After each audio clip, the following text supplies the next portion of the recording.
Ayatollah Khamenei মারা গেছে তাই বলে অনেকেই চিন্তা করতেছেন ইরান তারা দখলে নিয়ে নিবে। আরে ভাই, এই সমস্ত ফাঁকা কথা বলবেন না, এই সমস্ত ফাঁকা কথা বলবেন না।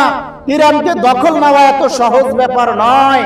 আজকে দীর্ঘদিন থেকে শুনে আসছি ইরানকে দখল নিয়ে নেবে। এই ইরানের মাঝে বিদ্রোহী করছিল আয়াতুল্লাহ খামেনির বিরোধিতা করার জন্য, দেশে লক্ষ লক্ষ জনতা নামিয়ে দিছে এই আয়াতুল্লাহ খামেনিকে তার গদি থেকে সরানোর জন্য, কিন্তু পারে নাই।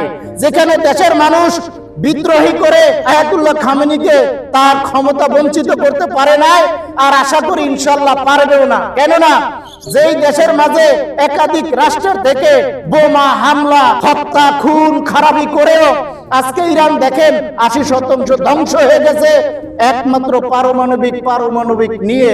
কিন্তু যারা এখনো মনে করতেছেন ইরান ধ্বংস হয়ে গেছে, হ্যাঁ ঠিকই শুনেছেন, 80% ধ্বংস হয়েছে, 20% আছে। ইরানের আইআরজিসি বাহিনীকে হটানো এত সহজ ব্যাপার নয়।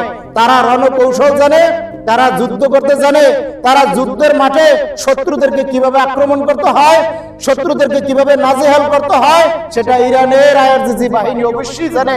ইরানের সৈন্যবাহিনী জানে কিভাবে যুদ্ধ করতে হয়। কেননা দীর্ঘদিন থেকে তারা লড়াই করে আসছে এবং লড়াই করতে করতে তাদের আইডিয়া হয়ে গেছে, কৌশল জানে কিভাবে যুদ্ধ করতে হয়। তারা জানে পশ্চিমাদেরকে কিভাবে যুদ্ধ করে এই মাঠ থেকে বিতাড়িত করা যায়। তারা আরো জানে পশ্চিমারা কিভাবে এই দেশ থেকে পালিয়ে যাবে।